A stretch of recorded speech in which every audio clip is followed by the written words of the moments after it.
Danish inventor sentenced to life in prison for murdering a Swedish journalist. Prosecutors calling the murder a cynical and planned sexual assault and killing. The inventor's attorney says that he is going to appeal. A homemade submarine drifts in the waters off Denmark's capital. On board, a journalist there to write a story, and an eccentric inventor eager to be the subject. Hours later, the vessel will be found sinking. Only one will return to shore alive.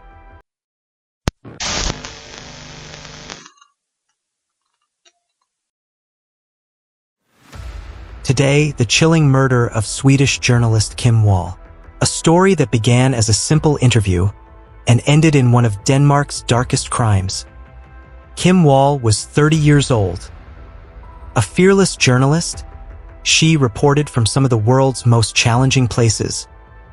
With degrees from the London School of Economics and Columbia University. Her bylines appeared in The Guardian, The New York Times, and Vice. In August 2017, Kim was preparing to move to Beijing with her partner. Before she left, she wanted one more story.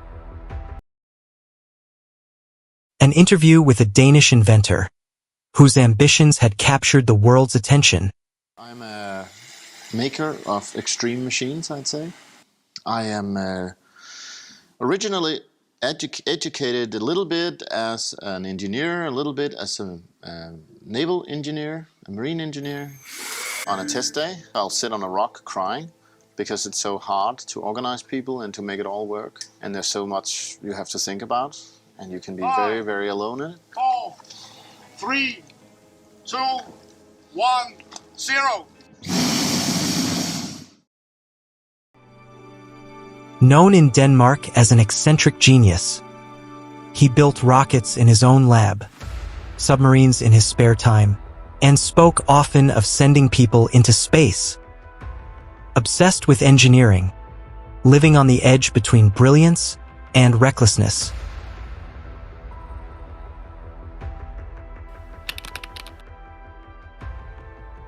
Madsen invited Kim aboard his latest creation, the UC-3 Nautilus, one of the largest privately built submarines in the world. The two waved to onlookers as they headed into the bay. Kim texted her partner, "I'm going on the submarine. See you later." It would be her last message. That night, Kim did not come home. When her partner called police, the search began. The next morning, the Nautilus was spotted, sinking. Madsen was rescued. Kim was not on board.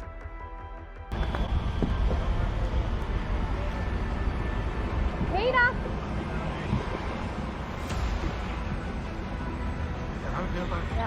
Peter! Are you okay? You okay?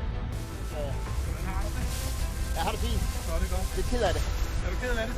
Nå, det er klart. Ja. Og din afsluts på nød var...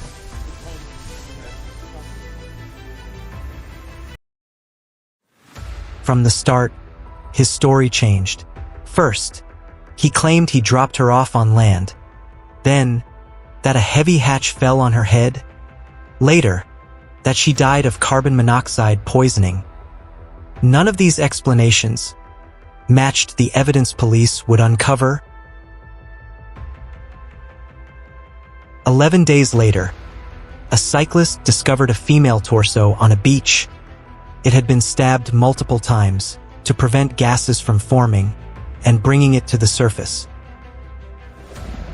In the weeks that followed, divers recovered the rest, the head, arms, and legs, sealed in plastic bags, weighed down with metal pipes.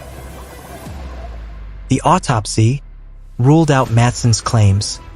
No skull fracture, no carbon monoxide poisoning. Instead, the evidence suggested deliberate torture and a calculated attempt to dispose of the body.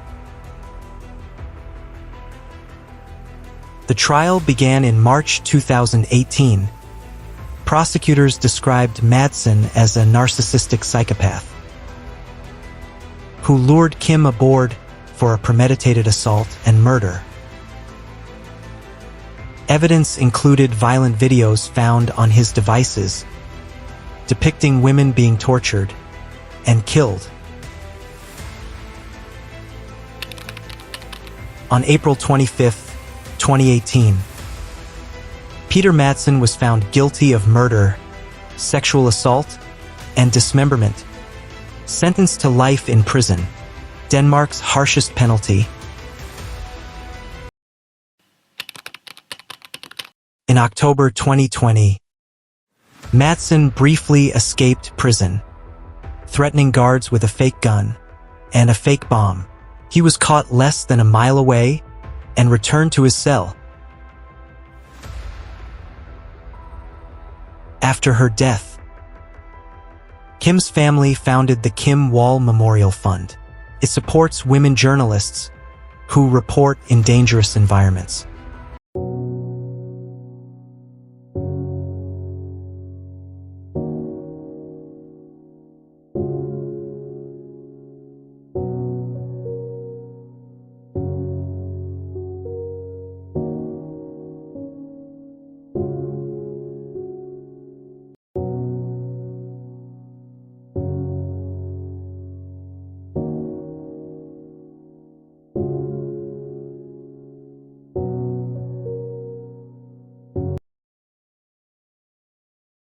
Her work continues to inspire.